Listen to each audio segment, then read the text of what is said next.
آج گفت و شنید اور امن کانفرنسوں میں بات چیت کے لیے مغربی کنارے کے علاقے 2270 مربع میل اور غزہ کے علاقے 135 مربع میل کے علاوہ اور کوئی علاقہ باقی نہیں ہے، اور پورے فلسطین کے اس 23% علاقے پر بھی ایک بالشت کر کے اسرائیل قبضہ کرنے کی کوششوں میں مصروف ہے۔ اسرائیل 1967 سے لے کر اب تک مغربی کنارے کے علاقے میں 130 بستیاں آباد کر چکا ہے، اور یہاں کے 60% سے زیادہ قابل کاشت زمین اور پانی کے سوتوں پر قبضہ کر چکا ہے، اور غزہ میں بھی اسرائیلی بستیوں کا تناسب تقریباً یہی ہے۔ آبادی کے اعداد و شمار کے اعتبار سے اسرائیل نے 1 لاکھ یہودیوں کو مغربی کنارے کے علاقوں میں اور 1,40,000 یہودیوں کو قدس میں آباد کیا ہے۔ یہی وہ اعداد و شمار ہیں جس نے عربوں کو خوفزدہ کر دیا اور ان کو امن کانفرنس میں شریک ہونے پر مجبور کیا تاکہ وہ باقی ماندہ علاقوں کو اسرائیل میں شامل ہونے سے بچا لیں، اور شاید یہی وجہ ہے کہ اسرائیل بھی اس طرح کے امن مذاکرات کو ٹالنے یا اس کے راستے میں رکاوٹیں کھڑی کرنے کی کوشش کرتا رہا ہے تاکہ پورے فلسطین کو یہودیت میں تبدیل کرنے کا خواب پورا ہو جائے۔ میڈرڈ امن کانفرنس سے متعلق تنظیم آزادی فلسطین کا موقف۔ مصر اسرائیل کا وہ پہلا پڑوسی عرب ملک ہے جس نے سب سے پہلے سرزمین فلسطین پر اسرائیلی مملکت کے وجود کو سرکاری طور پر تسلیم کیا۔ 1979 میں صدر انور سادات نے کیمپ ڈیوڈ معاہدے پر دستخط کرتے ہوئے اسرائیل کو تسلیم کیا تھا۔ اس کے بعد اسرائیل کے پڑوسی عرب ممالک نے سادات کی سنت کی پیروی کرتے ہوئے ایک کے بعد ایک کر کے اسرائیل کے وجود کو تسلیم کرنا شروع کر دیا۔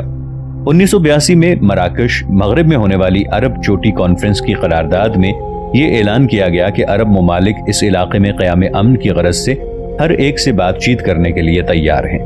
اس قرارداد میں گو کہ اسرائیل کا نام مذکور نہیں تھا، لیکن اس سے مراد اسرائیل ہی تھا۔ تنظیم آزادی فلسطین، جو بنیادی طور پر فلسطین کو آزاد کرانے اور فلسطینیوں کو ان کا وطن واپس دلانے کے لیے قائم ہوئی تھی، اس نے بھی اسی طریقے کی پیروی کی۔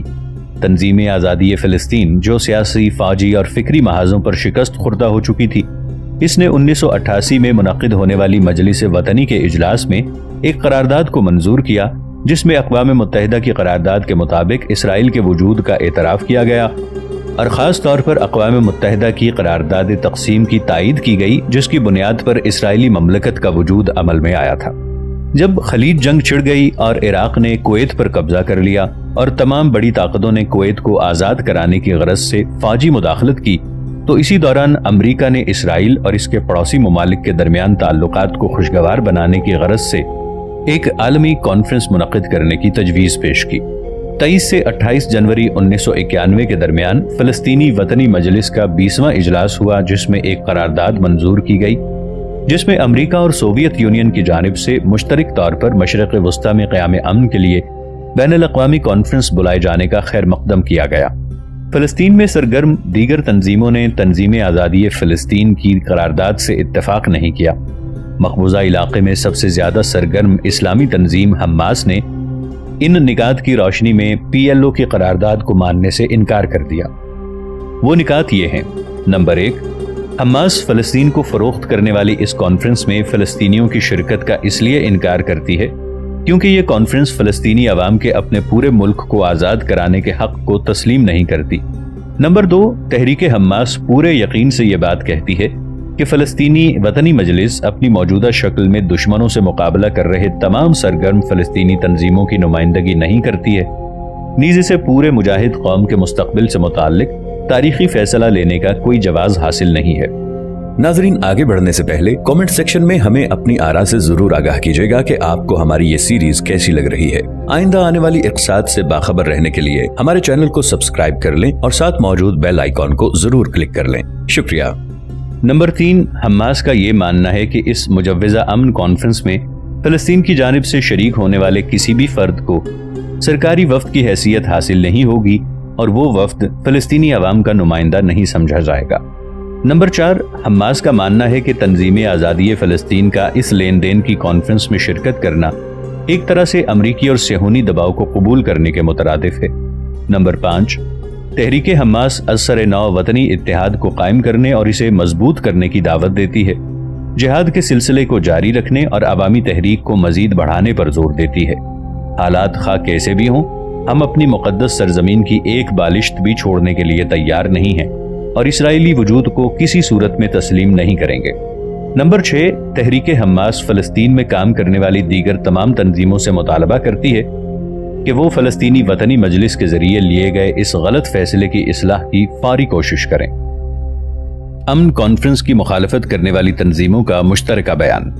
تحریک حماس نے تحریک جہاد اسلامی، عوامی محاذ برائے آزادی فلسطین، فلسطینی وطنی آزادی تحریک یعنی تحریک فتح کی انقلابی مجلس، وطنی تحریک آزادی فتح اور انتفاضہ اور تحریک الاتجاہ الاسلامی المجاہد کے ساتھ مل کر 10 ستمبر 1991 کو ایک مشترکہ بیان جاری کیا، جس میں تنظیم آزادی فلسطین کے موقف پر اپنی ناپسندیدگی کا اظہار کیا اور ان تنظیموں نے ان نکات کی روشنی میں وطنی اتحاد پر جمع رہنے کا اعلان کیا۔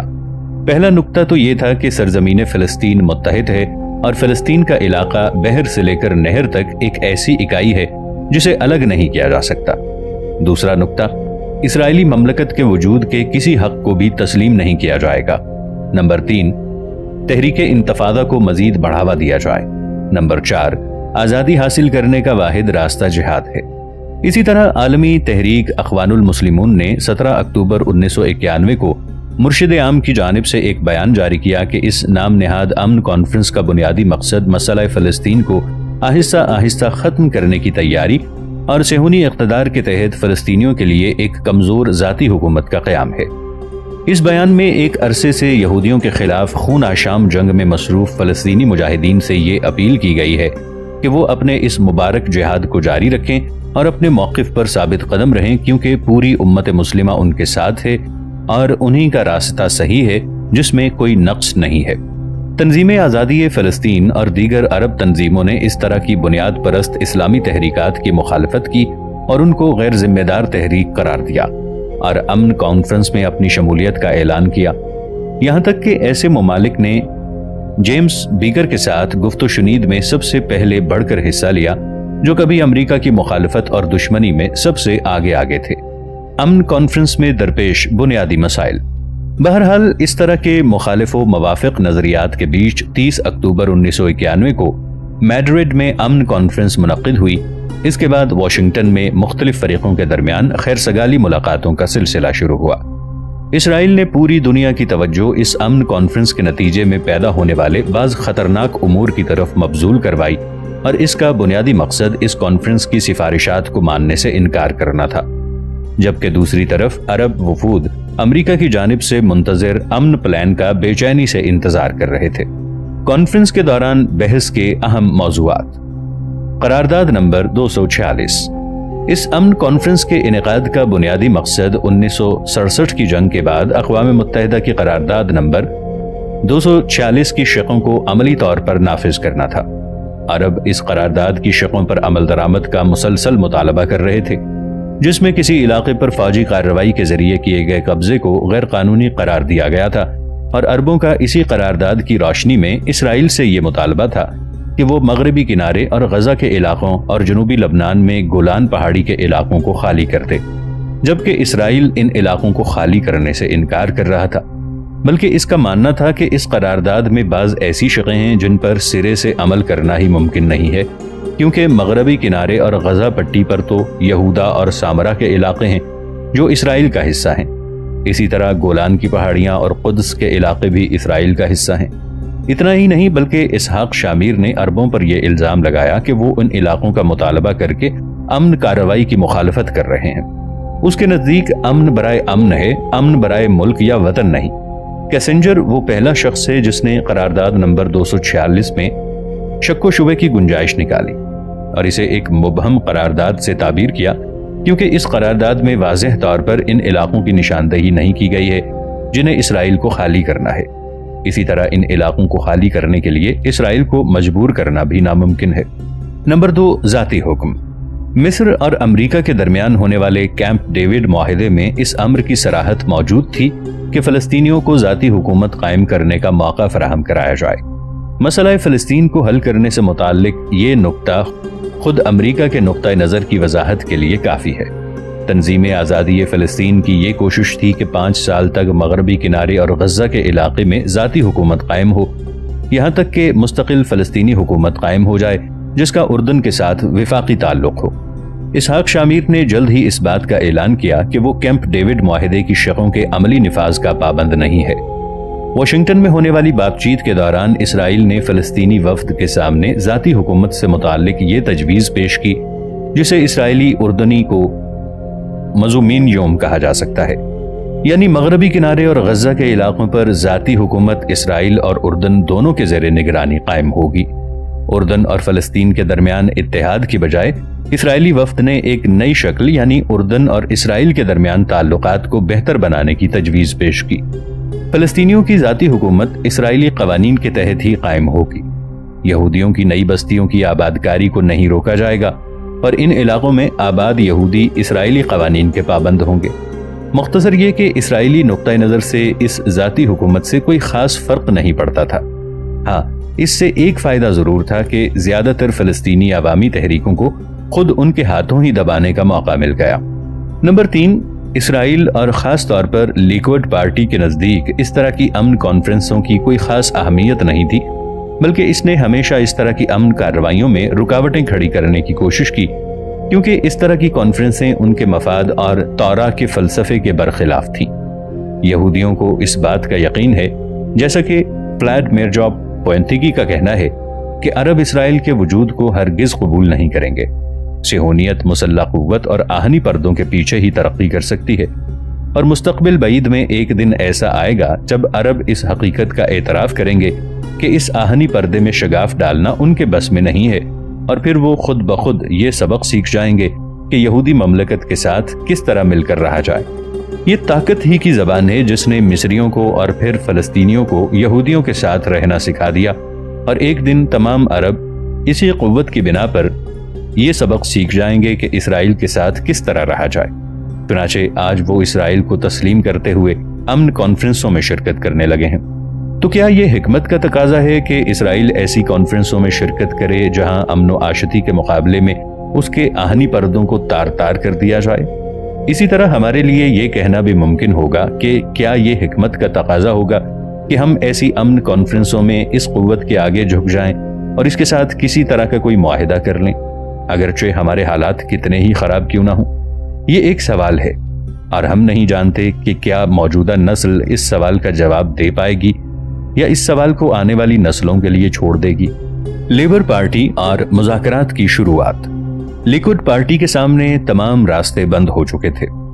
سیاسی و اجتماعی طور پر وہ دیوالیہ ہو چکی تھی، اور یہ بات بھی اب مخفی نہیں رہی کہ وہ اسرائیل کی اقتصادیات کو لاحق زبردست بحران سے نکالنے میں ناکام رہی ہے، اور یہاں تک کہ وہ یہودی مہاجرین کو بھی پوری طرح آباد کرنے پر قادر نہیں رہی، جو وسیع توراتی اسرائیلی مملکت کے قیام کا اہم جز تھے۔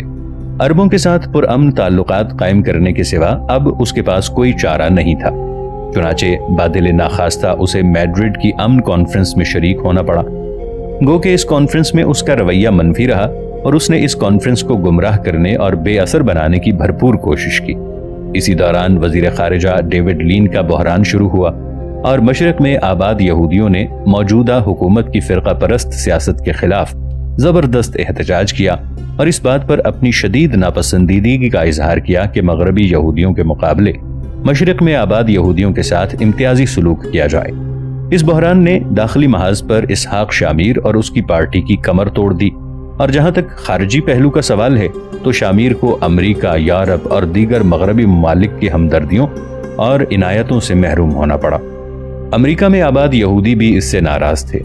اس کا بنیادی سبب شامیر کی حد سے بڑھی ہوئی خود سری، خود پسندی، غرور اور ٹھوس بنیاد پرستی تھی، جس نے اس کی آنکھوں پر پٹی باندھ دی تھی، اور اسے وسیع توراتی اسرائیلی مملکت اور اللہ تعالیٰ کی پسندیدہ یہودی قوم کے علاوہ اور کچھ نظر نہیں آ رہا تھا۔ وہ جلد از جلد پورے فلسطین پر قبضہ کر لینا چاہتا تھا، اور جہاں تک فلسطینیوں کا سوال ہے تو شامیر کی رائے بھی ان کے متعلق وہی تھی جو غولدومیر کی رائے تھی، جس کا خلاصہ یہ تھا کہ یہاں کوئی فلسطینی نہیں ہے۔ رابن اور عظیم اسرائیل کا منصوبہ۔ شامیر کے جانے کے بعد لیبر پارٹی کے لیڈر رابن نے اقتدار کو سنبھالا۔ واشنگٹن میں منعقد ہونے والی امن کانفرنسوں میں درپیش مسائل اور مشرق وسطی میں مجوزہ امن سے متعلق اس کی رائے کیا تھی، ہم اس کے نقطہ نظر کو ان نکات کی روشنی میں بیان کر سکتے ہیں۔ نمبر 1، لیبر پارٹی اس بات پر آمادہ ہے کہ اسرائیل اپنے بعض مقبوضہ علاقوں میں اپنے تاریخی حق سے دستبردار ہو جائے تاکہ وہ عربوں کے ساتھ کسی مفاہمت پر پہنچ سکے جس سے پورے مشرق وسطی میں اسے اپنے اقتصادیات کو بہتر بنانے کا موقع مل سکے۔ اس طرح لیبر پارٹی زمین پر وسیع اسرائیلی مملکت کی بجائے سیاسی و اقتصادی طور پر وسیع اسرائیلی سلطنت کے قیام کی زیادہ خواہش مند تھی۔ لیبر پارٹی کے خیال میں اسرائیل کو 1948 کے بعد سے سب سے زیادہ خراب معاشی بحران سے نکالنے کا اس کے علاوہ اور کوئی راستہ نہیں تھا۔ نمبر 2، لیبر پارٹی کا ماننا تھا کہ اسرائیل ہمیشہ عربوں سے جنگ نہیں کر سکتا۔ دن بدن عرب فوجوں کی ترقی کا تقاضا ہے کہ اسرائیل اپنے جدید ترین ترقی یافتہ اسلحوں کا استعمال کرے، جس سے نہ صرف مشرق وسطی بلکہ عالمی امن اور اس علاقے میں مغربی مفادات کو بھی زبردست خطرہ لاحق ہو سکتا ہے، اور مغرب موجودہ دور میں ان اسلحوں کے استعمال کی اجازت نہیں دے گا۔ نمبر 3، لیبر پارٹی اور رابن نے سوویت یونین کے انتشار سرد جنگ میں امریکہ کی کامیابی کے بعد تیزی سے بدلتے ہوئے عالمی حالات، علاقائی تبدیلیوں، طاقتوں کے نئے توازن اور امریکہ کے ذریعے اعلان شدہ نئے عالمی نظام کے تناظر میں پوری صورتحال کا باریکی سے مطالعہ کیا، اور اس نے محسوس کیا کہ اس نئے عالمی نظام میں اسرائیل کو وہ مقام حاصل نہیں ہے جو اسے ماضی میں حاصل تھا۔ حالات کے اس نئے رخ نے رابن کو شامیر سے الگ ہٹ کر سوچنے پر مجبور کیا، اور اس نے عالمی مرضی کے خلاف اپنے مذہبی عقائد اور اپنی پالیسیوں میں ٹھوس موقف اختیار نہیں کیا۔ اس نے حالات اور وقت کے تقاضے کے مطابق فیصلہ لینے کو ترجیح دی۔ نمبر 4، شامیر کے خلاف رابن نے اسرائیل اور امریکہ کے درمیان تعلقات کو غیر معمولی اہمیت دی اور اس تعلق کو قائم کرنے کی ضرورت پر زور دیا، اور اس بات کا اعلان کیا کہ اسرائیل کے لیے یہ ممکن نہیں کہ وہ اپنے تمام تر حالات و احوال میں امریکہ سے بے نیازی اختیار کر لے۔ ذاتی حکومت سے متعلق رابن کی پالیسی۔ اگر ذاتی حکومت سے متعلق رابن کی پالیسی کے یہ خطوط ہیں تو اس کے امن پروگرام کے کیا خطوط ہوں گے جس کی وہ خوشخبری دے رہا ہے؟ یہ منصوبہ ان مراحل پر مشتمل ہوگا۔ پہلا مرحلہ، یہ مرحلہ 5 سالوں پر مشتمل ہوگا اور اس مدت کے دوران ان کاموں کو پورا کیا جائے گا۔ الف، اس دوران فلسطینی مقامی نظم و نسق کے ادارے قائم کریں گے اور یہ حکومتی دفاتر، داخلی معاملات، آبادی، کاشت، ڈاک، مالیات، صحت اور دیگر مقامی ضروریات کا نظم سنبھالیں گے۔ دوسرے، اس عبوری مدت کے دوران خارجی معاملات، امن اور یہودی آبادیوں سے متعلق معاملات اسرائیل کے ہاتھ میں ہوں گے۔ تیسرے یہ کہ فلسطینی مملکت اسرائیل اور اردن کے درمیان بجلی، پانی، کرنسی اور مزدوروں سے متعلق مختلف میدانوں میں مکمل اقتصادی تعاون ہوگا۔ اور چوتھے یہ کہ ایسے اقتصادی امور ترجیحی اعتبار سے اختیار کیے جائیں گے جس میں فلسطینی اور اسرائیلی دونوں فریقوں کے مفادات کا خیال رکھا جائے گا۔ دوسرا مرحلہ، مستقل حل۔ عبوری مدت کے 3 سال پورے ہو جانے کے بعد مستقل حل تلاش کرنے کے ضمن میں مذاکرات کا سلسلہ شروع ہوگا۔ ان 3 برسوں کے دوران فریقین کے درمیان افہام و تفہیم اور اعتماد و یقین کی فضا بحال کرنے کی کوشش کی جائے گی اور اس علاقے میں کشیدگی کو کم کیا جائے گا، اور باہم بات چیت کا سلسلہ 2 بنیادوں پر شروع ہوگا۔ اول، اقوام متحدہ کی قرارداد نمبر 242 اور 338۔ نمبر 2، اس گفتگو میں فلسطین کی نمائندگی اس علاقے کے باشندے اور غیر ملکوں میں آباد ایسے فلسطینی کر سکتے ہیں جو اس معاہدے سے اتفاق رکھتے ہوں۔ رابن نے اپنے منصوبے میں امن مذاکرات کے ضمن میں چھائی ہوئی سرد مہری کو توڑنے کے لیے ان تجاویز پر زور دیا۔